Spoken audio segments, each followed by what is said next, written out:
Jai Hind to all of you. My name is Atul Dhiman and welcome to this Abhipedia platform powered by Abhimanyu IAS। और आज जो है हम लोग part 2 लेकर आ रहे हैं, जो हमारी सीरीज थी प्रीवियस ईयर क्वेश्चन पेपर्स की। उसी में हम लोग हिस्ट्री का पार्ट जो है टॉपिक है उसको डिस्कशन कर रहे थे। तो let's begin with the question number 1 of PYQ series. First question जो है वो ये कहता है कि ये जो विठला टेम्पल है ये कहाँ पे लोकेटेड था। आपने देखा होगा CAPF में ये क्वेश्चन आया हुआ था। सो विठला टेम्पल जो है वो विठल जो है it is a form of Vishnu. It is a form of Vishnu, ठीक है, जिसको पूजा जाता था कहाँ पे? साउथ इंडिया के कर्नाटका वाले रीजन में, आंध्रा वाले रीजन में, इन एरियाज में इसको पूजा जाता था लोकल लोगों के द्वारा, ठीक है। तो इसका आंसर क्या है? इसका आंसर है हम्पी। हम्पी क्या थी? एक कैपिटल थी विजयनगरा एम्पायर की, ठीक है। हम्पी क्या थी? विजयनगरा एम्पायर की कैपिटल थी। तो ये जो कैपिटल है यहाँ पे विठला टेम्पल जो है वो लोकेटेड है। ये आंसर हमें कहाँ से मिलता है? ये आंसर भी हमें NCERT से मिलता है। लेट्स सी कि कहाँ से ये आंसर मिल रहा है। देखिए विठला टेम्पल जो है बहुत ही इंटरेस्टिंग है, ठीक है। इसका जो प्रिंसिपल डाइटी था वो विठला था, which was a form of Vishnu, जिसको वर्शिप किया जाता था महाराष्ट्र में। और introduction of worship of this deity Karnataka एक और इसकी इंडिकेशन है। मतलब कर्नाटका में भी पूजा जाता था, महाराष्ट्र में भी पूजा जाता था, थोड़े अलग अलग एरियाज में इसको साउथ इंडिया के पूजा जाता था, ठीक है, आम जनता के द्वारा। अब ये जो है ये बहुत ही इंटरेस्टिंग फीचर है विजयनगरा एम्पायर का, ठीक है। विजयनगरा एम्पायर एक ऐसी एम्पायर थी, क्योंकि बार बार हम लोग को विजयनगरा एम्पायर जो है CDS CAPF very important chapter इसलिए भी हो जाता है क्योंकि इस एम्पायर के बारे में हमें बहुत अच्छा कुछ पढ़ने को मिलता है। रिलीजियस हार्मनी के बारे में हमें पढ़ने को मिलता है कि विजयनगरा एम्पायर जो थी एक इंपीरियल कल्चर को प्रमोट करती थी, कि वो सभी रिलीजन के लोगों को अपने साथ रखती थी, ताकि वहाँ का जो राजा है वो दिखा सके कि मैं एक तरीके से इस रिलीजियस टॉलरेशन की जो पैटर्न है उसको मैं फॉलो करता हूँ। तो आपको देखने को मिलेगा, थीम्स में भी हमने पढ़ा होगा कि थीम्स में भी जब एक्सकावेट किया जा रहा था विजयनगरा एम्पायर को, तो वहां पे हमें एक सेक्शन में कुछ मुस्लिम्स की श्राइन्स भी मिली थी, ठीक है। तो हिंदू श्राइन्स तो obviously because it was a Hindu empire, but कहीं ना कहीं रिलीजियस टॉलरेशन के लिए हमें मुस्लिम श्राइन्स भी मिलती है। हमें अलग अलग फॉर्म ऑफ विष्णु शिवा उनके भी टेम्पल्स देखने को मिलते हैं इस एम्पायर के अंदर, ठीक है। सो ये आंसर जो था हमें NCERT की किताब से मिल रहा है। NCERT जो विजयनगरा चैप्टर है वहां आप देखिएगा, वहां पे इसका आंसर था। क्लियर हो गया? Now next question is consider the following statement about the सुल ए कुल। इसका मतलब क्या है कि इट मींस एब्सोल्यूट पीस, मतलब एब्सोल्यूट पीस है। कोई रिलीजियस डिसहार्मनी नहीं है, कोई कॉन्फ्लिक्ट नहीं है कम्युनिटीज के बीच में। एब्सोल्यूट पीस की बात की जा रही है एम्पायर के अंदर, सुल ए कुल। It provided for the freedom of expression to all religious and school of thought। मतलब इसमें यह बोला जा रहा है कि जितने भी रिलीजन है, स्कूल ऑफ थॉट है, अलग अलग विचारधाराओं के वहां पे उस एम्पायर के अंदर जितने भी लोग हैं वो ऐसा नहीं, इसके हिसाब से सभी लोगों को, मतलब एक कोई भी कॉन्फ्लिक्ट नहीं है, सब लोग अपने विचार रख रहे हैं, सब लोग अपने दूसरे के विचारों को भी एक्सेप्ट कर रहे हैं, ठीक है। तो इस तरीके से सेकंड पॉइंट है, ठीक है। And the third is the ideal of सुल ए कुल was implemented through the state policy. अब देखिए स्टूडेंट्स, जब ये सवाल पूछा गया था 2020 के टाइम पे, तब ज्यादातर बच्चों का जो डाउट था वो इस चीज में था। अब डाउट पता क्यों था? उनकी गलती नहीं है, उन्होंने पढ़ी हुई थी बिपिन चंद्रा या और कोई नोट्स पढ़े हुए थे, लेकिन जो थीम्स है, थीम्स के अकॉर्डिंग जो था that was state policy was exactly the right answer, ठीक है। कि स्टेट पॉलिसीज के द्वारा जो है सुले खुल का जो एब्सोल्यूट पीस का जो आइडियल है उसको प्रमोट किया जा रहा था। अंडरस्टूड? कैसे? जैसे कि अकबर के टाइम पे ये इसको प्रॉपरली इंप्लीमेंट किया गया था ग्राउंड पे, ठीक है। तो जब इसको स्टेट पॉलिसीज के थ्रू कैसे इंप्लीमेंट किया जा रहा था कि अकबर ने अपनी कोर्ट के अंदर, अपने एम्पायर के अंदर अलग अलग कम्युनिटीज के लोगों को इनवाइट किया हुआ था कि आइए और अपने आप को रिप्रेजेंट कीजिए, चाहे वो ईरानीज है, तुरानीज है, राजस्थानी है, सॉरी राजपुतानी है, इन सारे अलग अलग लोगों को उसने अपने कोर्ट के अंदर पोजीशन दे रखी थी, हाई पोजीशंस, ठीक है, ताकि ये दिखाने के लिए कि I am a follower of this policy of absolute peace, जहां पे सबको अपनी, मेरी कोर्ट के अंदर सबको अपने बात कहने का फ्रीडम है, अपने थॉट्स को कहने का फ्रीडम है। ठीक है, सो इसका आंसर क्या होना चाहिए? थीम्स के हिसाब से ये आंसर भी ठीक था, और ये ऑब्वियसली मतलब ही समझ आ रहा है कि एब्सोल्यूट पीस तो सबको अपनी एक्सप्रेशन, अपनी बातें कहने का पूरा फ्रीडम है। तो ये तीनों के तीनों आंसर जो थे वो करेक्ट थे। इसमें ज्यादातर बच्चों को डाउट हो रहा था, क्योंकि उन्होंने शायद कहीं ना कहीं बिपिन चंद्रा को देखा था, जहां पे बोला गया था कि यार ऐसा नहीं था कि स्टेट पॉलिसी मतलब अपने ही लोगों को अकबर ने लगाया हुआ था कि आप ये सब चीजें फॉलो करो, लेकिन स्टेट पॉलिसी का यहाँ पे मतलब है कि उसने हायर पोजीशंस दे रखी थी अलग अलग कम्युनिटीज के लोगों को। फॉर एग्जाम्पल अभी देखते हैं अकबर की कोर्ट में कौन कौन से लोग थे, रिलीजियस कम्युनिटीज के लोग थे, जैसे हिंदूज हो गए, जैनाज हो गए, जोरास्ट्रियंस हो गए, ठीक है, मुस्लिम्स हो गए, ठीक है, और all peace and stability the emperor stood above all the religious and ethnic groups, कि मान लीजिए जितने भी ये एथनिक और रिलीजियस ग्रुप्स हैं इससे ऊपर जो है एम्परर है, ताकि वो अल्टीमेट डिसाइड करेगा कि कौन सही है कौन गलत है। ठीक है, उसके बाद क्या है, मीडिएटेड अमंग देम, अगर कोई कॉन्फ्लिक्ट हो जाती है तो वो मीडिएट करेंगे, और जस्टिस और पीस जो है वो अल्टीमेट चीज है जो प्रिवेल करेगी। अबुल फैजल का ये डिस्क्राइब किया गया था आइडल ऑफ सुलेखुल। अबुल फैजल ने अकबर को बताया था कि दिस इज, कि हमारे अगर आप इतना सारा जो है कम्युनिटीज को इनवाइट कर रहे हो तो we should formulate this ideal of Sulh i Kul. Okay, और इसमें क्या है, expression, school of thought, freedom of expression, but on the condition that they did not undermine the state authority. इसका मतलब क्या है कि आपको ये तो दे दिया, आपको बोल दिया कि आपके पास फ्रीडम है कुछ भी बोलने का, मतलब अपने आइडियाज को सामने रखने का, आपकी जो कम्युनिटी है उसके आइडियाज को सामने रखने का, उसके विचार को सामने रखने का, लेकिन not at the cost of state and not at the cost of कुछ ऐसा कुछ फाइट अमंग देमसेल्फ, कि खुद में ही ऐसे लड़ने झगड़ने वाला कुछ ऐसा चीज ना बोलिए, ये आपको इंश्योर करना है। ठीक है, और जो नोबेलिटी थी, देखिए थ्रू स्टेट पॉलिसी, तो जो अकबर के नोबल्स थे उसमें कौन कौन से आ जाते थे, कॉम्पोजिट, मतलब सारे के सारे अलग अलग कम्युनिटीज के कॉम्पोजिट कल्चर था उसमें, जैसे comprising Iranis, Turanis, Afghans, Rajputs, Deccanis, all of were given the higher position awards. ठीक है, अवार्ड्स दिए जाते थे उनकी सर्विस के हिसाब से। समझ आ रहा है, क्लियर हो गया? सो क्लियर, यहाँ थीम से सवाल था, पूरा का पूरा एक एक स्टेटमेंट वहां पे पूछी गई थी। ठीक है, तो आपको अल्टीमेटली थीम्स एनसीईआरटी पढ़नी है। ठीक है, उसके बाद तो स्टूडेंट्स अब हम लोग बात करते हैं नेक्स्ट क्वेश्चन की, कि which of the following statement about the religious policies of Mughal kings is not correct. Not correct मतलब गलत कौन सा है? The tax on pilgrimage was abolished in 1563 and jizya tax जो था नॉन मुस्लिम सब्जेक्ट्स के ऊपर, उसको अबॉलिश किया था 1564 में। उसको कब अबॉलिश किया था? 1564 में। और ये एक तरीके से फैक्ट फिगर वाला सवाल है। ठीक है, उसके बाद Akbar issues instruction to his officers कि आपने क्या करना है, आपने पॉलिसी ऑफ रिलीजियस टॉलरेशन अपनानी है, मतलब रिलीजियस टॉलरेशन वाली पॉलिसीज जो है वो आपको इंप्लीमेंट करनी पड़ेगी। Okay, next is not all Mughal emperors gave grants for building and maintenance of places of worship.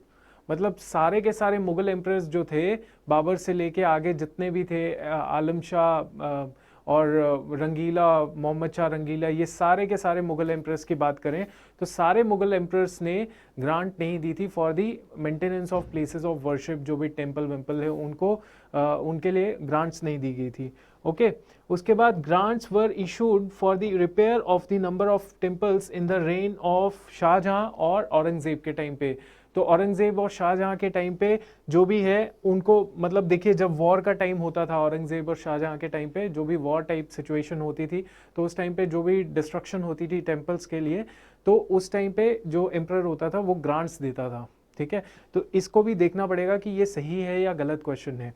देखिए सिंपल सी बात है, पिलग्रिमेज अबॉलिश किया गया, जजिया अबॉलिश किया गया अकबर के टाइम पे, या अकबर का टाइम पीरियड है 1563 64 वाला टाइम पीरियड है, तो ये तो किया गया था, ठीक है। तो ये तो आंसर बिल्कुल सही है। आगे एनसीईआरटी में एग्जैक्टली सेम टू सेम वर्बिटिज्म लिखा हुआ है कि इस टाइम पे अकबर ने क्या किया था, पिलग्रिमेज टैक्स बंद कर दिया, अबॉलिश खत्म कर दिया था, और जजिया टैक्स जो है वो भी अबॉलिश कर दिया गया था। ओके, तो दिस स्टेटमेंट इज करेक्ट, ठीक है। अकबर इशूज द इंस्ट्रक्शन, ये पिछले क्वेश्चन में भी देखा, एब्सोल्यूट पीस, सुलह कुल, ये अकबर ने ही पॉलिसीज इंप्लीमेंट की थी अपने एम्पायर के अंदर। तो अकबर इशूज द इंस्ट्रक्शन की रिलीजियस टॉलरेशन अपनाना है, दैट इज ऑल्सो करेक्ट, ये भी सही है। अब डाउट किस में आया, डाउट आया इसमें और इसमें। हमने बिपिन चंद्रा में कहीं ना कहीं, जो स्टूडेंट्स ने थीम्स नहीं पढ़ी थी और बिपिन चंद्रा पढ़ रहे थे, कहीं ना कहीं उनको वहां पे डाउट हो रहा होगा कि यार सारे मुगल एम्परर्स ने दिया था कि नहीं दिया था, ठीक है। That was a big confusion. So the point is कि ऑल द मुगल एम्परर्स जो हैं उन्होंने कहीं ना कहीं ग्रांट्स दे रखी थी, they used to give grants for the maintenance of places of worship, सारे मुगल एम्परर्स ने। ये थीम्स का एग्जैक्टली आंसर है, ठीक है, थीम्स में ऐसा लिखा हुआ है, ठीक है। अब उसके बाद क्या है, grants were issued for the repair of number of temples, जो शाहजहां और औरंगजेब के टाइम पे जो भी ग्रांट्स उन्होंने दे रखी थी, दैट इज ऑल्सो करेक्ट। तो ये वाला जो है ये भी स्टेटमेंट सही है, ठीक है, but this statement is wrong, क्योंकि सारे मुगल एम्परर्स ने कहीं ना कुछ ग्रांट दे रखी थी प्लेसेस ऑफ वर्शिप की मेंटेनेंस के लिए। कैसे पता चलता है, एनसीईआरटी की थीम की किताब है, वहां से हमें पता चलता है कि all the Mughal emperors they gave grant to the support the building and maintenance of the places of worship, मतलब सेम टू सेम लाइंस वहां से पकड़ के यहाँ पे क्वेश्चन फ्रेम करा हुआ है। इनफैक्ट देखिए उसके बाद when even when the temples were destroyed during the war, grants were later issued for their repair, as we know from the Shahjahan time period, Shahjahan and Aurangzeb के टाइम पीरियड। मतलब same to same जो भी हमने सवाल पढ़ा वही NCERT की theme की किताब में ये स्पेसिफिकली थीम 2 में मेंशन है, ठीक है, कि शाहजहां ने भी दिया, औरंगजेब ने भी दिया, ठीक है, और जितने भी मुगल एम्परर्स थे उन्होंने grants the he the for the maintenance के लिए। Religious toleration was the policy जो अकबर के टाइम पे अकबर ने इम्प्लीमेंट की थी अपने स्टेट पॉलिसीज के द्वारा, और this is all about the this question. तो ये हमारा क्वेश्चन कौन सा था, ये था इसका आंसर कि ये गलत है, सारे मुगल एम्परर्स ने ग्रांट्स दी थी। Okay, now next is Which one of the following statement about the Harappan script is wrong? कौन सी गलत है, हड़प्पन स्क्रिप्ट के बारे में पूछा गया है। अब थीम 1 जो एनसीईआरटी है आपकी +2 की, वहाँ पे आप देखिएगा पहला ही चैप्टर जो है एंशिएंट हिस्ट्री के ऊपर, वहाँ पे हमें हड़प्पा सिविलाइजेशन के बारे में बहुत अच्छे से एक्सप्लेनेशन मिल जाती है। तो इधर देख लेते कौन सा सवाल जो है, कौन सा पॉइंट जो है, कौन सा ऑप्शन जो है that is wrong. It has about 400 100 science है, इट हैज अबाउट 400 साइंस, तो इट इज राइट, ठीक है, ये सही है कि इसमें लगभग 350 400 जो साइंस यूज किए जाते थे स्क्रिप्ट के अंदर, ठीक है। दूसरा है, इसको लिखा जाता है राइट टू लेफ्ट, इसको कैसे लिखा जाता है, राइट टू लेफ्ट लिखा जाता था, ठीक है, यहां से शुरू क्या करते थे, यहां पे एंडिंग होती थी इनकी, ठीक है, तो ये स्क्रिप्ट की, तो दिस इज ऑल्सो राइट। अब नेक्स्ट पॉइंट है कि it refers to the people of Meluha and it has been found on the bone rods and the jewellery. अब इन दोनों स्टेटमेंट को पढ़ के लग रहा है कि यार इट इज बिट डिफिकल्ट, थोड़ा सा एनालाइज करना पड़ेगा कि कौन सा क्या है। तो अगर हमने एनसीईआरटी पढ़ी होगी, उसको अच्छे से पढ़ा होगा, तब तो इसका आंसर हम लोग निकाल सकते हैं, क्योंकि जब पेपर दे दिया स्टूडेंट्स ने, फिर आंसर की आ रही थी, तो बहुत सारे बोल रहे थे कि यार ये तो सही है क्योंकि एनसीईआरटी में सीधा सीधा लिखा हुआ है मेलुहा के बारे में, ठीक है, और कुछ कह रहे थे कि ये सही है, ठीक है। तो हम लोग एनसीईआरटी पे देखते हैं कौन सा सही है। वैसे मैं आपको बताऊं तो this should be the right answer, मतलब ये गलत क्वेश्चन है, गलत स्टेटमेंट है, ये गलत स्टेटमेंट है। कैसे, देखो इसमें मैं आपको बता ही देता हूँ कैसे। देखिए वो 400 है या कितना है, it is like about 400 science, ठीक है, अबाउट 400 साइंस। तो यहाँ पे क्लियर कट स्टेटमेंट लिखा हुआ है कि स्क्रिप्ट में बहुत सारे साइंस होते, टू मेनी साइंस होते। कितने होते थे, समवेयर बिटवीन 375 एंड 400 के बीच में। तो हमें पता चल गया कि अबाउट 400 साइंस होते थे, तो वो स्टेटमेंट हमारी सही होगी जो पहली वाली स्टेटमेंट थी, क्लियर हो गया। और देखिए नेक्स्ट ही पॉइंट है कि it is apparent that the script was written from the right to left. Script कैसे लिखी जाती थी? राइट टू लेफ्ट लिखी जाती थी, ठीक है। तो दूसरी स्टेटमेंट भी ठीक हो गई। अब फोर्थ स्टेटमेंट हम लोग देख लेते हैं, क्योंकि यूपीएससी ने कुछ ना कुछ तो कहीं आउट ऑफ द बॉक्स डालना ही है ना पॉइंट। तो हम लोग उस चीज के ऊपर क्यों देखें, ध्यान दें जो out of the box point है, हम लोग उस पर देखते हैं जो एनसीईआरटी में लिखा हुआ है कि वो सही है कि नहीं है, ठीक है। तो फोर्थ स्टेटमेंट क्या थी कि ये जो स्क्रिप्ट थी ये मेलुहा को रेफर करते थे, ठीक है। तो let's talk about this point कि कैसे ये मेलुहा को रेफर करते थे। देखो जो मेसोपोटामियन स्क्रिप्ट थी या टेक्स्ट था, मेसोपोटामिया टेक्स्ट था, वो मेंशन करता था कि हमारे जो कॉन्टैक्ट्स हैं कुछ रीजन्स के साथ हैं। कौन से रीजन्स हैं? कि वो उनके साथ ट्रेड वेड करते थे, कुछ उनके हमें एविडेंसेस मिले हैं। तो हमारे कॉन्टैक्ट रीजन्स के साथ हैं। Name Dilmun, probably the island of Bahrain, Bahrain का आइलैंड है, और मगन एंड मेलुहा।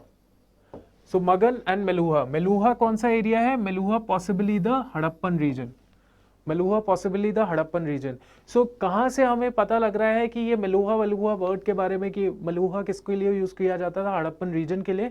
वो हमें मेसोपोटामियन टेक्स्ट से पता चल रहा है, not from the Harappan script से पता चल रहा है। Understand this point.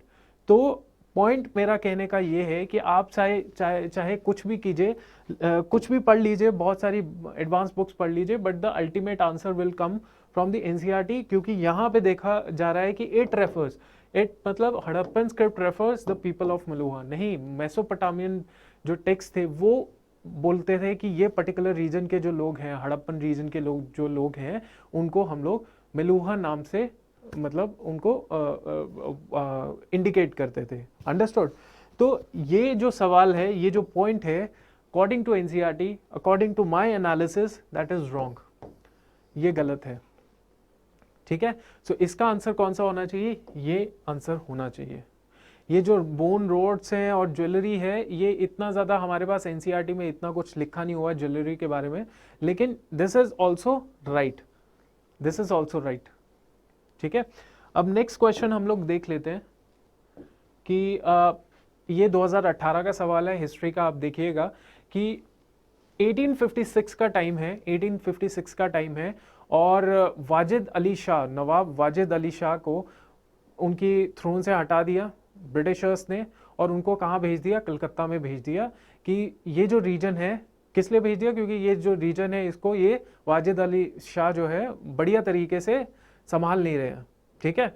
तो इसका रीजन क्या है? इसका रीजन ये बोला गया कि नवाब को बेसिकली कंट्रोल करना नहीं आ रहा, जो चीफ्स हैं नवाब की टेरिटरी के अंदर ही बहुत अलग अलग चीफ्स या तालुकदार से, जिनके पास बहुत सारी ज़मीनें हैं, अपने अपने उन्होंने अपने उनकी थोड़ी बहुत अपने रिसोर्सेज काफ़ी ज़्यादा है, तो वो बार बार रिबेल कर रहे हैं अगेंस्ट द नवाब, और नवाब जो है उनको हैंडल नहीं कर पा रहा। तो इस पॉइंट का ये आंसर दे दिया है, ठीक है, ये स्टेटमेंट है। तो आप मुझे बताइए ये क्या सही होना चाहिए या गलत होना चाहिए? इन चार ऑप्शंस में से what should be the right answer, ठीक है। अब देखिए 1856 में, देखिए सिंपल सी बात है, अवध तो पहले ही सब्सिडी अलायंस में बंधा हुआ था, ठीक है। सब्सिडी अलायंस में अवध ने तो पहले 1801 का टाइम था, अवध ने कह दिया हम पंगे नहीं लेंगे आपके साथ, हम सब्सिडी अलायंस आपके साथ करने वाले हैं। और इस बेसिस पे उन्होंने क्या बोला, हम लोग अपनी जो भी सब्सिडी अलायंस का एक पैटर्न था कि जी आपको अपनी जो फोर्सेस है उसको त्यागना पड़ेगा, यू हैव टू इंश्योर कि जो ब्रिटिश आर्मी है वो यहाँ पे आ जाए, और यहाँ पे जो ब्रिटिश ऑफिशियल है एज अ रेसिडेंट आपकी टेरिटरी के अंदर रहेगा। जो भी मसले आपके इंटरनल है, एक्सटर्नल है, वो आप ब्रिटिश रेसिडेंट जो कि ऑफिशियल होगा ब्रिटिश गवर्नमेंट का, उसी के हिसाब से वो आपको लेने पड़ेंगे, ठीक है। सो वाजिद अली जो था 1856 का टाइम है, और उसको ये बोल दिया गया कि यहाँ से चलिए क्योंकि आप संभाल नहीं पा रहे बिकॉज ऑफ दिस रीजन। तो ये दोनों ही आंसर जो है एग्जैक्टली करेक्ट है। क्यों करेक्ट है? तो इसका आंसर क्या आना चाहिए? Both the statement individually true and the statement is the correct solution of statement 1। Understood? तो वाजिद अली शाह जो है उनको कलकत्ता भेज दिया गया मिस गवर्नेंस के वजह से, क्योंकि नवाब जो है कहीं ना कहीं कंट्रोल नहीं कर पा रहा था चीफ और तालुकदार के ऊपर। क्योंकि थोड़ा सा इसका बैकग्राउंड यही है कि भैया उसके पास अपनी फौज तो थी नहीं, अब उसको बार बार ऑफिशियल से पूछना पड़ रहा था कि भैया मेरे को ब्रिटिश आर्मी चाहिए, ये चीफ और तालुकदार जो हैं बार बार पंगे ले रहे हैं। ऊपर से ये बड़ा इंपॉर्टेंट पॉइंट है कि चीफ्स और तालुकदार भी बार बार जो नवाब की जो अथॉरिटी है उसको चैलेंज कर रहे थे, क्योंकि उनको लग रहा था ये जो नवाब है he is right now not that much powerful, क्योंकि इसको बार बार ब्रिटिश आर्मी के ऊपर डिपेंडेंट है ये। अंडरस्टूड? तो इसीलिए ये दोनों ही स्टेटमेंट सही है। और ये जो आंसर है इसका, लेट्स सी कहाँ से आंसर आता है। जो कॉन्क्यूस्ट हैपेंड इन द स्टेजेस, 1801 के टाइम पे जो है अवध पे कर दिया सब्सिडी अलायंस। और आपको सारी चीज़ें पता है कि सब्सिडी अलायंस पे क्या होता है कि जो मिलिट्री होती है ब्रिटिश की, ब्रिटिश आर्मी जो है वो वहाँ पे आ जाती है, उस टेरिटरी के अंदर, नवाब की टेरिटरी के अंदर आ गई। नवाब को अपनी जो आर्मी है उसको डिसबैंड करना पड़ेगा। नवाब को सारे के सारे जो डिसीजन है इंटरनल एक्सटर्नल जो भी है वो ब्रिटिशर से ही पूछ के करना पड़ेगा। तो कहीं ना कहीं नवाब की जो इम्पोर्टेंस है या फिर पावर है वो तो नीचे जा रही है। तो जो नवाब के टेरिटरी में रहने वाले जो पावरफुल बंदे हैं थोड़े बहुत जिनके पास रिसोर्सेज हैं तो वो तो रिबेल करेंगे ही करेंगे। तो नवाब कहीं ना कहीं तो इनएफिशिएंट रहेगा उनके साथ, मतलब उनको थोड़ा सा कंट्रोल रखने के लिए, क्योंकि उसकी अपनी फौज तो है नहीं। ठीक है, तो यहीं से हमारी जो थीम है वहीं से आंसर हमें मिल गया था कि नवाब was not able to control because it became increasingly dependent on the British to maintain the law and order within the kingdom. He could no longer assert the control over the rebellious chief and talukdars. ठीक है, because he could not no longer control the rebellious chiefs and taluqdars. ठीक है, उसीलिए उसको डीथ्रोन कर दिया और उसको कैलकाटा भेज दिया। ये भी थीम्स के अंदर है, समझ आ गया? ओके, नाउ नेक्स्ट क्वेश्चन जो है दैट इज परमानेंट सेटलमेंट से रिलेटेड है। परमानेंट सेटलमेंट को रेयरली एक्सटेंड किया गया to any region beyond Bengal. This is very important, क्योंकि ये जब 18 में सवाल आया था ना तो बहुत सारे, बिकॉज बिपिन चंद्रा में क्लियर कट लिखा हुआ है बीबीओ, बीबीओ मतलब बंगाल, बिहार, उड़ीसा, और परमानेंट सेटलमेंट को साउथ के कुछ थोड़े बहुत हिस्सों में भी लागू किया गया था, लेकिन यहाँ पे लिखा गया है rarely extended to any region beyond Bengal. तो ये थोड़ा सा एक डाउट से क्रिएट हो ही जाता है कि यार ये सही होगा या गलत होगा। ठीक है, तो उसके बाद आफ्टर 1810 1810 में एग्रीकल्चरल प्राइजेस जो थे वो डिक्लाइन हो गए, adverse effecting the income of Bengal zamindar 1810 में। ठीक है, तो ये सही है या गलत है, लेट्स चेक देम आउट। देखिए, पहली बात तो ये है कि थीम्स के हिसाब से, एनसीईआरटी के हिसाब से, पुरानी नहीं नई वाली एनसीईआरटी के हिसाब से, this is the exact verbatim of theme. मतलब थीम 3 का जो है एग्जैक्टली बताया गया है, पहला ही चैप्टर है उसमें बताया गया है कि ये रेयरली एक्सटेंड किया गया था एनी बियॉन्ड बंगाल। क्यों? क्योंकि यार देखो, पहली बात है परमानेंट सेटलमेंट हो गई है। परमानेंट सेटलमेंट मतलब फिक्स हो गया है कि आप जो हो, मतलब जमींदारों को बोल दिया कि आपको जो है हमारे को इतना पैसा देना ही देना है। आगे जो है अगर चाहे मान लो प्राइजेस बढ़ जाते हैं, ठीक है, प्राइजेस बढ़ जाते हैं तो यू आर फ्री कि आप चाहे जितना मर्जी वहां से प्रॉफिट कमाओ, बट हमारे को इतना फिक्स हम देना ही देना है। तो ब्रिटिशर्स को बाद में रियलाइज हुआ कि जब एग्रीकल्चरल प्राइसेस बढ़ गए, कॉटन बूम आ गया, जब बहुत ज़्यादा डिमांड बढ़ना शुरू हो गया, तो उस सिचुएशन में ब्रिटिशर्स को रियलाइज हुआ कि यार यहाँ पे हम लोग जो थे पैसा ज़्यादा कमा सकते थे, लेकिन कमा नहीं पा रहे। क्यों? क्योंकि वो तो फिक्स हो गया ब्रिटिशर और जमींदार के बीच में, वो जो रेशो है दैट वाज फिक्स। अब जमींदार यहाँ पे प्रॉफिटेबल सिचुएशन में आ रहा था जब बूम आया था, एग्रीकल्चरल बूम आया था। तो वो कब आया था? 1810 के बाद आया था। 1810 से पहले तो परमानेंट सेटलमेंट जब लागू हो गई 1793 के टाइम पे जब परमानेंट सेटलमेंट लागू हुई, तो तब से लेके 1810 तक तो भैया बहुत ही स्लम था। तब जमींदार तो बड़ी मुश्किल से वो पैसा निकालता था किसान से, और किसान तो मतलब अल्टीमेटली डूब चुका था। ठीक है, तो उस टाइम पे तो ठीक था ब्रिटिशर्स। उसके बाद जब एग्रीकल्चरल बूम आया तब जाके जमींदारों को बहुत फायदा होना शुरू हुआ। तब रियलाइज किया कि यार ये तो फायदेमंद सौदा है, बट ब्रिटिशर्स को थोड़ा सा नुकसान हुआ, और जो अपना किसान था वो बेचारा, उसकी तो सिचुएशन वैसी रही थी। ठीक है, तो यहाँ पे क्या किया है एग्जामिनर ने, सिंपल यहाँ पे डिक्लाइन वर्ड यूज कर दिया है। डिक्लाइन नहीं हुआ था, वो इंक्लाइन हुआ था, बहुत ज्यादा रेज हो गया था। ठीक है, आफ्टर 1810 के बाद। ठीक है, तो इसका आंसर हम लोग देखते हैं एनसीईआरटी के हिसाब से कि देखिए, तो यहाँ पे पहला चीज क्या लिखा हुआ है कि the permanent settlement was really extended to any region beyond Bengal. ये थीम्स में एग्जैक्टली इस तरीके से आंसर लिखा हुआ है। क्यों? क्योंकि यार देखो, ब्रिटिशर एक तरीके से फाइनेंशियल लूजर थी परमानेंट सेटलमेंट के अंदर, ठीक है, और मैंने आपको थोड़ा बहुत और भी एस्पेक्ट बता दिए हैं परमानेंट सेटलमेंट के बारे में। इसके अलावा क्या है, इसके अलावा आफ्टर 1810 जो एग्रीकल्चर प्राइसेस थे वो बढ़ गए और increasing the value of harvest produce and enlarging the income of Bengal zamindars, this is what it is. क्योंकि अल्टीमेटली तो बंगाल जमींदार ही प्रॉस्पर करेगा, वो जितना भी पैसा अगर मान लीजिए किसान ने कमा लिया तो वो खींच लेगा वहां से, और उसका कुछ हिस्सा जो फिक्स्ड है वो दे देगा ऊपर वाले को, और अपने पास पूरा एक बड़ा चंक रख लेगा, ठीक है। सो आपको मैंने ये बता दिया कि यहां से सिंपल सिंपल क्वेश्चन आ रखे थे, ठीक है। सो आप देखिए, तो पहला स्टेटमेंट एग्जैक्टली सही है, पहला स्टेटमेंट सही है, दूसरा स्टेटमेंट एग्जैक्टली गलत है। तो आप बता दीजिएगा कमेंट सेक्शन में कि कौन सा इसका आंसर है। वैसे मैं अभी बता देता हूँ, if second statement is wrong then the answer should be C, क्योंकि first is right, the second one is wrong, correct, right. तो so basically students, we have all India free mock test series for UPSC CAPF AC on 7th April, 7 अप्रैल को हमारी CAPF की test series है which is free, and आप ज़्यादा से ज़्यादा आप you will get to know कि किस तरीके के हम लोग को प्रैक्टिस की ज़रूरत है। It's online mode and if possible then it can be arrange for offline students also. तो आप अगर इंटरेस्टेड है, you can go to our portal and you can subscribe to this test series. It is free all India mock test series. So that is all. Jai Hind, thank you.